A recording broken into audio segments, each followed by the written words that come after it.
that paid domestic work happens? Why is it that in households you have, depending on the social economic income of each household, you have sometimes particularly women who are engaged in unpaid work in a significant way, of course others as well, but in some cases you have a tendency to basically employ someone from the outside. And so what are the dynamics that trigger this employment is something that we thought would be important to understand, so that we, as ILO, in coordination with some of our constituents and other UN agencies, we'd be able to understand and address these issues more effectively. Are there issues, for instance, that are related to the way cities are planned and structured, the way how domestic more being employed in a greater way or not, and how these basically these types of trends can form. So it is in that sense we're very happy to have partnered with IIHS. It's been a great experience over the last 2 years.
It's really, I think, groundbreaking in many ways, because it offers data that was previously unavailable, not only on labor issues in households, but also on gender relationships in households. And I think even the 2040 figures are not enough to understand the depth of information that is there, extracted and be used in the future. And I think that this will offer all sorts of possibilities in terms of future research. So I'll leave it with that there and hand over to my colleague Nick.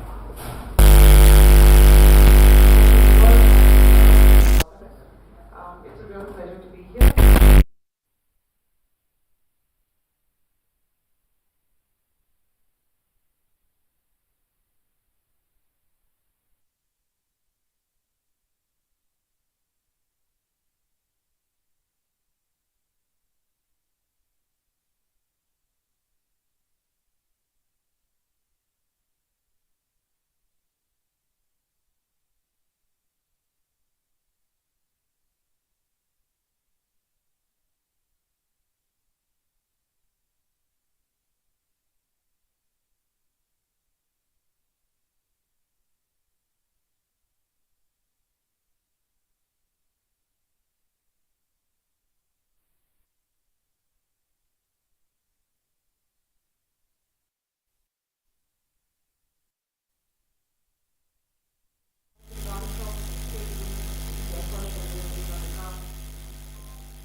How to neighborhoods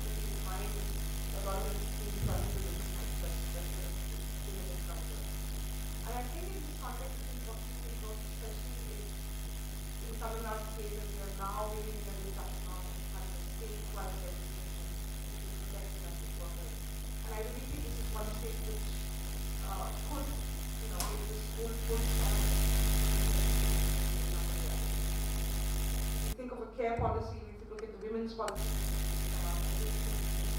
study this. Also because we talk about domestic work, there are lots of studies now that document the experiences of domestic workers. You know what's happening. But in terms of solidarity, I think it's important that you ask who are the employers, how many of them are women, how do they actually engage in the domestic work, whether it's paid or unpaid, and how they manage their own business.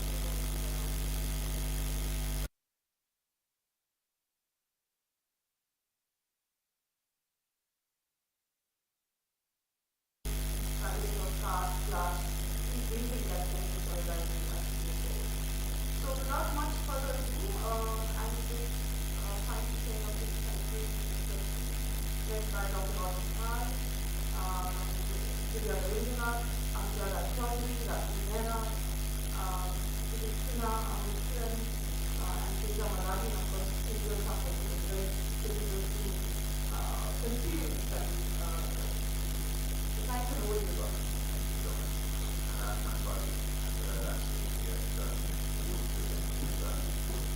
Our format for will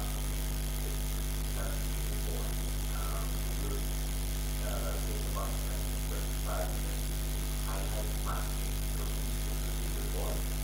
The report is much to take in at one go. We will present the first two reports and then take a break, come back to the third report and discuss it. The report has more than we can present in one go. So what is actually primary? Good copies of the report will certainly be done. We are going to see all the report open access within a week or so, and we will share those reports. So the two reports are more than the latest that we will come to. With that, I will get straight to it. One of our first steps of the title of the report, as I said, one of the things about this study is that it is a study of correct and not a study of workers. IHS and all of us having worked with domestic workers in many years, know that we also know how successful both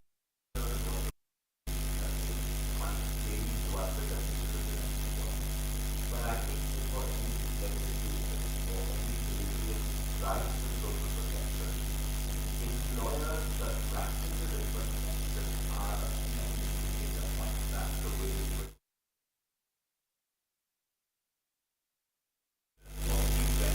or waste work. The domestic workers are some part of it.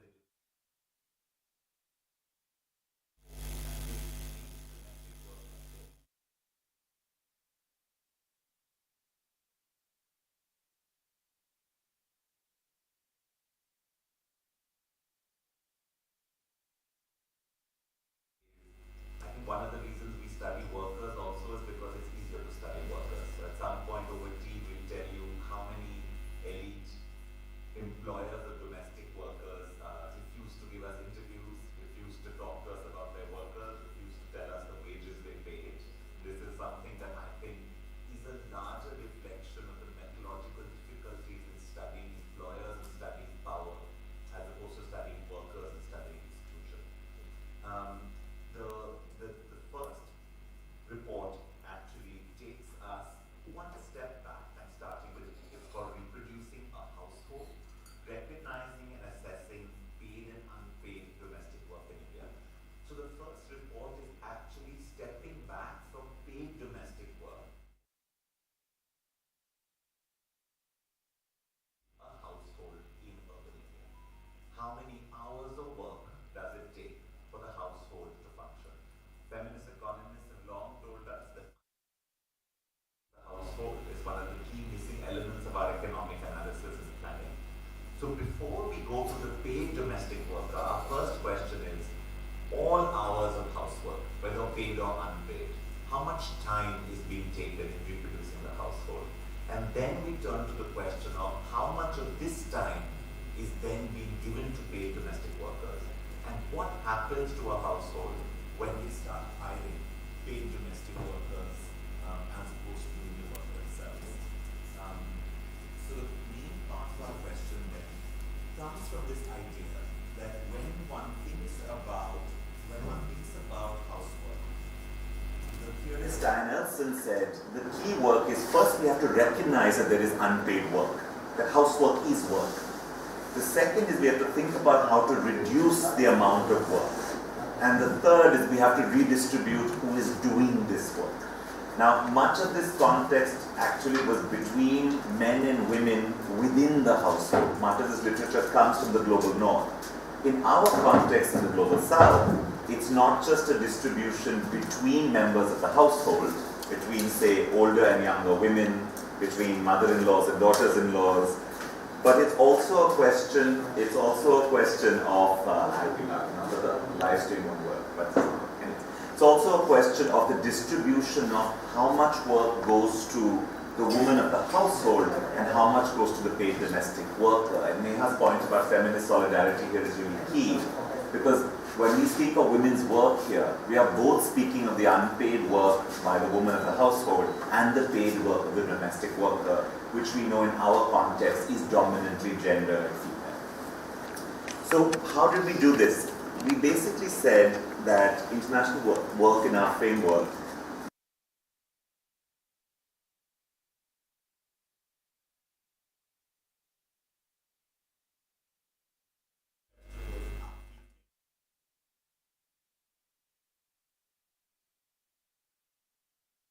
the home and care of children. So we also use these terms because statistical databases like the National Sample Survey that does time use surveys of women's work uses these categories of domestic services and caregiving services. Within each, our notion is that some part of the time will be paid for domestic workers and some. So if you see the distribution, the first circle, which is all white, would be if no domestic worker is hired, which means all the housework is done as unpaid work by family members. And the one on the left, on the right, is when all of the domestic work of the housework is done by paid workers and the household does no unpaid work. I don't think we know many be in the middle, where some part of the work is unpaid and some part of the work is paid. For us, the big question is, what is this? How much is being paid for? Who is paying for it? And some households are paying for it. And very importantly,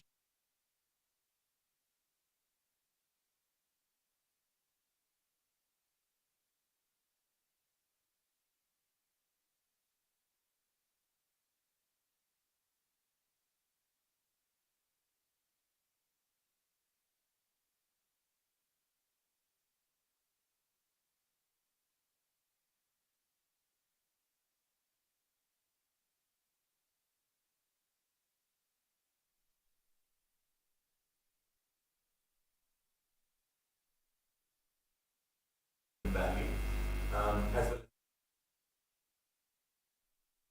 well. We, across Bangalore and Chennai, in total, we looked at 9,636 households. It's a very large sample study.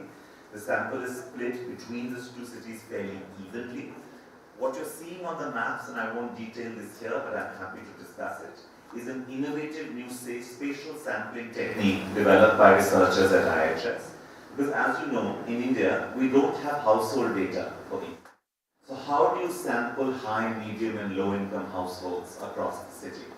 One of our big questions was that we didn't want to assume that only high income households pay for domestic work. We wanted to see what low income households do for unpaid housework as well. So one big contribution of the study is all our results are distributed across high, medium and low households. In order to do this, we needed to use a spatial sampling technique where we classified neighborhoods on the basis of socio-income characteristics and sampled within those neighborhoods.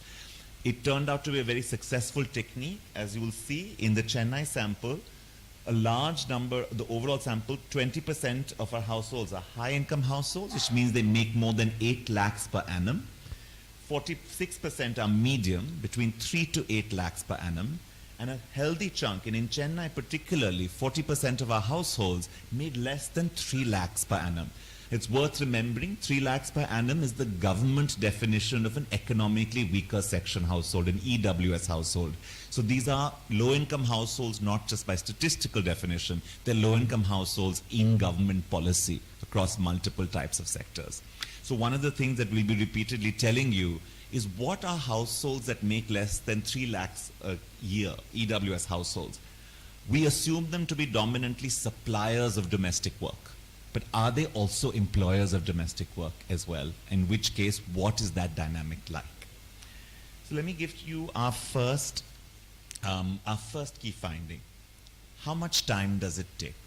Across our 33 tasks, in Bangalore, we found that domestic services can take up to 8 hours of cumulative time per day per household. Right. In Chennai, we found this to be up to 6.4 hours of cumulative time per day per household. These are astonishingly high numbers. It also indicates the burden that housework is putting on members of the family. And this also means that the opportunity cost of every hour spent on housework is hour not spent on wage employment outside the home of different kinds. We are not exceptional here. So if you look at ILO's global studies of estimates of housework, the Scandinavian countries like Norway have the least number of hours. Even there it's about between 2 and 3. Pakistan is one of the highest in the world, closer to 9 to 11 hours. But certainly if we are near 7 hours of cumulative time per day, it puts us in the upper 20% of global countries on the amount of hours spent on housework per day. There is a deep variation in what this is spent for. Food preparation takes the most time, perhaps not surprising for urban Indians, followed by cleaning. Procurement and upkeep are relatively lower in both cities. And caregiving services, and this is important, where households report them, can take up to 4.5 hours per day in Bangalore and up to 4.2 hours in Chennai. What's important for us also in this case is that when households hire paid domestic workers, the total number of reported hours of housework marginally increases. This is a slightly surprising finding. In a lot of the literature in the global north, the idea is that when you pay domestic workers, housework reduces. When you have washing machines and appliances, they're called engines of liberation in the global north literature, the number of housework reduces. We don't find either of these to be true in the urban Indian case. So whether it is that the housework is increasing because as paid domestic workers are hired, new tasks are getting added, supervision time is getting added, or new time is taken to instruct, or whether these are questions we'll come back to later. But this is an important question because one big question in the literature is that as you hire domestic workers and hire technology appliances, housework should reduce. But we don't find that to be the case. The second important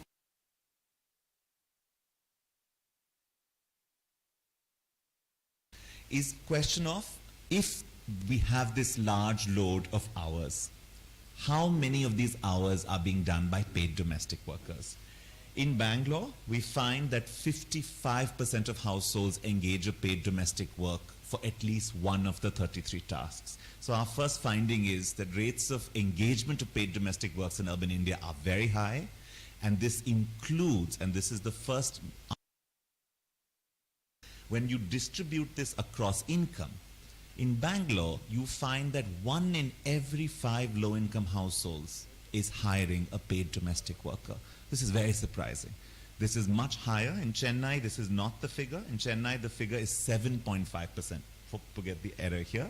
And in other studies, this has been similar. We would expect low-income households to, in fact, have much lower rates of hiring paid domestic work. But in Bangalore, the 21% of low-income households that are paying for domestic work, it's an important research question for us on saying, what are they hiring for? You'll hear in our more ethnographic third report that low-income households tend to pay for particular tasks for a period of time. For example, to get a domestic worker to come to utensils in their house while they are domestic workers in another house. And these are patterns we feel like we have to better understand. But what we also see is that in high-income households, both in Bangalore and Chennai, 77% of households pay for domestic workers for at least one task. This is, in other words, a very significant employment market. It's a very significant urban employment market. And what we'll come back to later is that we find in our regression models that as income increases, the odds of hiring a domestic worker also increase, which means as these medium and low income households are going to rise in income, the demand for paid domestic work is going to further rise. And one of the things that is important here to think about also is there seem to be differences in metropolitan labor markets for domestic workers. Between Bangalore and Chennai, this is the first of the differences we flagged. We will flag multiple differences as we go along, which means to say that domestic work doesn't seem to have, at least within this study, very similarities in patterns at a sector level that move between large cities. Bangalore and Chennai are both large metropolitan regions with not dissimilar urban economic structures, but the nature of domestic work seems very specific to the region. And this is suggesting to us that some form of both research but also policy to specify at the metropolitan level. This is important because typically at the level of the state. And we are going to or it's made at the level of the sector. And we want to argue here that for domestic work, perhaps a specification of the metropolitan region is more appropriate. At the level of the neighborhood, something will come to very soon.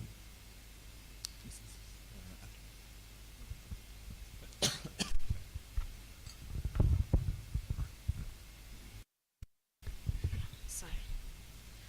So another way to look at the distribution of housework between paid and unpaid domestic work is to look at the distribution of this work within the household.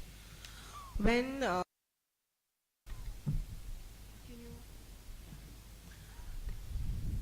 here we measure the ratio of paid hours of domestic work to total hours of domestic work at the level of activity such as domestic services or cleaning or caregiving services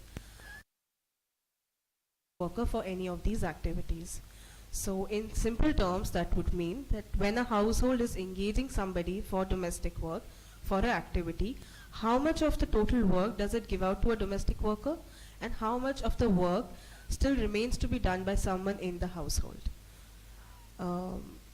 Just to read the table, when this ratio is closer to 1, all the domestic work is given out to a domestic worker, and as the ratio moves towards 0 and becomes smaller, it says work is done by someone within the household. This measure, among other things, allows us to measure the value of domestic worker in reproducing a household. And we do see that especially in high and medium income households, the households do depend on domestic workers to do large shares of this housework. So there can be several patterns to discover here, but I'll share only 3 right now.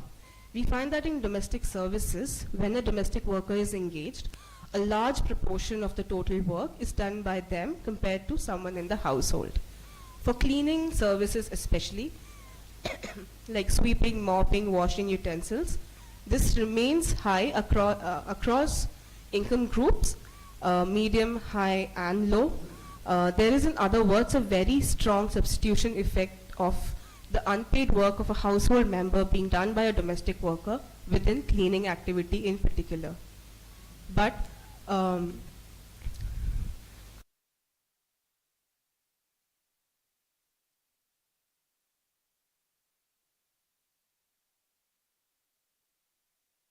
households do have similar ratios for domestic services, and within Chennai also medium and high income households show similar patterns.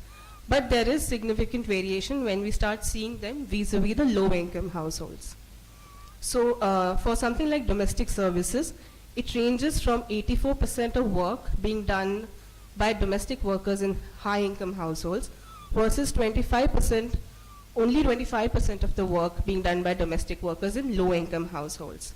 Now in personal interviews that followed, we did see a pattern coming up where the low income households who are hiring domestic workers for domestic services but for a very particular activity, like it could be just washing utensils, which is different from the usual pattern wherein you hire somebody for cleaning, you would ask them to sweep, mop, dust, do the entire range of activities. So that could be one of the reasons why only a smaller percentage is being given out and a lot of it still remains within the household. Lastly, we do see variation by activity. In Chennai, when a medium income or a high income household hires someone for food preparation, they give out about 87 to 96% of the work to the worker. Whereas in Bangalore, this was only 67 to 70%. Now, then it is worth noting here that it is not only the nature of the activity or the labor that decides how much of the work is given out and how much stays within. There are other non-economic factors which are explaining these variations. So, for example, we know that activities like cooking do carry strong associations with who can and cannot enter the kitchen, and it's also gendered that sometimes it's expected that women in the household, despite having somebody to come in for cooking, will take part in the last stages of preparations or will be in the kitchen managing the worker to maintain the quality of the food.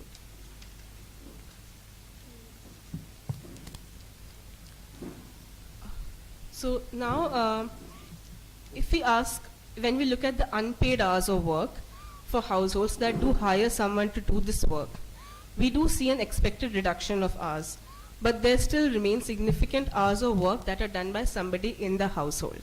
For example, if I continue with the example of food preparation in Bangalore, among high-income households, when they hired somebody to prepare food, 1.5 hours of work still remained with somebody in the household. Put simply, there is no need substitution effect here. It does free time, but there's also significant amount of unpaid hours that remain within the household, and this is deeply gendered. But this leaves us with many questions as well, that in the light of this, that when you hire somebody for work, there still remains large share of unpaid domestic work in the household. Does one think about how to bring in a larger share of unpaid work, underpaid work, or do we recognize which parts of this work can be reduced in absolute terms, or we try to redistribute this unpaid work between the genders? Gautam will speak more about this gender distribution. And this is an important finding for us consistently, that if even hiring paid domestic workers leaves households with significant unpaid hours of work, then neither are we seeing a full substitution effect that frees up time, quote unquote, that allows, for example, wage work or other work, nor are we seeing a full utilization of the paid domestic workers' capacity. So there is a peculiarity in which unpaid work and paid domestic work both continue in urban Indian households, and both continue to claim a large amount of time from those households. About is very deep. I don't think it will come as a surprise to any person in this room. We first started trying to measure how much time do men spend in housework. Then we realized we first have to ask if men spend any time in housework at all.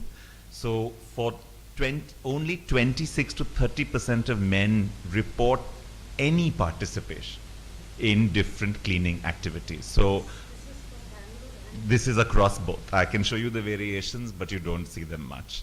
So in fact, one of our biggest findings was there is no point in urban India to talk about a differential burden between men and women.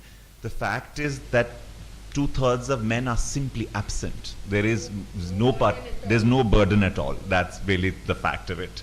So we first had to say, all right, so when they show up, they do tend to more of the procurement and the upkeep, as you would expect, going to the market, buying things, some repair work.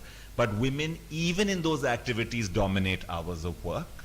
And here again, I think what's important is that the variation is really important in tasks. The only activity in which households reported that only men do this task is for 36% of households, the purchase of meat outside the home was only done by men. But even here, 28% of households were places where only women bought meat. So even in the dominant activities, women are very significantly present. What's important, as we know from other literature, in 36% of households, only women were responsible for the procurement of water, which is a documented fact in a lot of gender and development studies. And it's only in 25% of households that men were in charge of the procurement of water. This translates very directly into hours. So basically, for all the hours in housework, women report participating in 65 to 74% of those hours. Men report being present only in 28 to 31%. There's one strange exception. Men report very high hours in ironing clothes. I'm not quite sure why. I'm not sure if it's a statistical question, but it seems to be an activity in which they mark their presence very strongly. In other words, quite simply, when you don't have paid domestic workers, women report on average 3 times the number of hours that men do when men participate. So even in the 30% in which they are participating, women report 3 times as many hours, but the real finding is that for 70% of activities, men simply report no participation in housework. And where you see a slight difference is that men report much higher participation rates in caregiving, either of adults, members of the household, or of children. And here, 40 to 60 hours in caregiving within the home. When you break down the tasks there, even there is a strong gender difference. For example, men may be more likely to be responsible for medical visits and the buying of medicines, rather than cleaning or bathing or feeding, which again women seem to be more responsible for. So I think, in both these cases, we feel it's very important to not just see the aggregates, but divide by task to see how this distribution is occurring in different kinds of ways. So when you see households without paid domestic workers, you see this very stark difference. When households hire paid domestic workers, as we said earlier, a lot of the work is given to paid domestic work. But like Antara will argue now, the difference a paid domestic worker makes to men is different from that to women. And that's the patterns of gender distribution when households hire paid domestic workers. So as Gautam says, next we try to look at what happens to the participation rates when households do hire a paid domestic worker. We see that participation rates fall as expected, and it falls for both men and women, but it falls very differently, and it falls differently for different kinds of activities. In domestic services, if we pick up the activity of cleaning in particular, men's participation rates fall from an already low 25 to 30% to 8%. And for women also it falls, and it falls from about 70% to 20 to 25%. But as we can see in absolute term, it still remains, and it's still significantly higher than the participation of men. This indicates that to reduce the burden of unpaid housework, it is passed on from the women in the household to domestic workers, and what remains in the household continues to be shared unequally. In caregiving services, we see a slightly different pattern. Here, engaging paid domestic workers does not significantly reduce the participation rate of men, but it does so for women. So, participation rates of women in childcare activities like tutoring and pacifying fall from 60 to 73% to 22 to 25%. And for feeding and dressing, it falls down to 32 to 36%. Whereas men's participation rates continue to be high, and they're particularly high for elderly care in general and even after hiring a domestic worker. And one of the reasons could be that men continue to live with their parents, and they are primary caregivers when it comes to their own parents for certain kinds of activities. So if we conclude our first report, the first set of summary findings we give are these. The first is just the sheer burden of housework in urban India. If you remember, in Chennai, we were talking about up to 6.5 cumulative hours per household per day, but also to say that these hours vary significantly across income in ways we have to better understand. Because low-income households do not spend comparatively less time in unpaid housework. And this means there's an additional economic burden on them, that we have to account, that how it accounts for the rest of their development. The second is a lot of what the literature told us, that better technology for water delivery, washing machines, better the engines of liberation argument, that should be reducing housework. This effect is tempered in urban India. Something about the dynamics in the way housework happens means technology does not change our intra-household activity the way it does in the global north. It also is important that that engines of liberation discourse has to account for the impact of both the women in this relationship, the employer as well as the domestic worker, which means what technology and automation does to the domestic worker is very different on what it does to the work of the female head of household.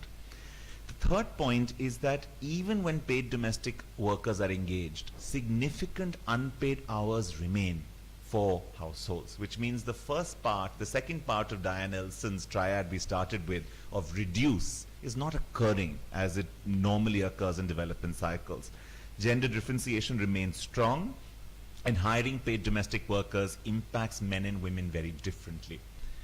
The second, which is data we've not shown you here for lack of time, is that when we looked at regression models that predicted what are the odds of hiring a domestic worker as house incomes rise, as household size rises, and as infrastructure improves, our models show us that demand for paid domestic workers increases, which means that currently, if low-income households in Chennai, only 8% are hiring paid domestic work, but high-income households, 77% are hiring paid domestic work.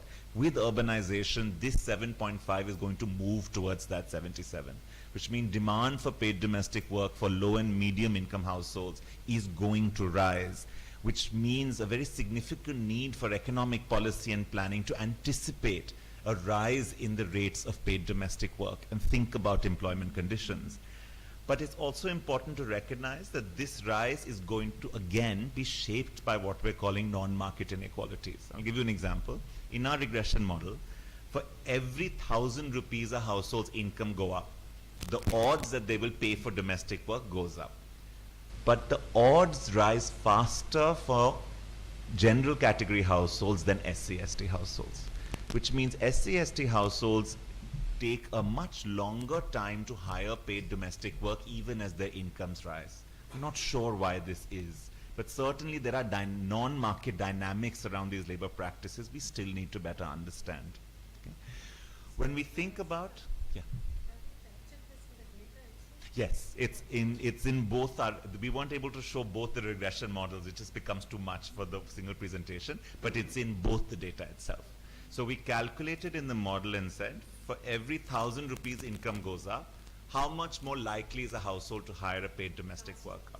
And then we broke it by caste, and there's a significant confounding effect by caste. The rates of odds increase are very sharply and significantly marked by caste. And that's something we're going to look at a little bit closer as we go on.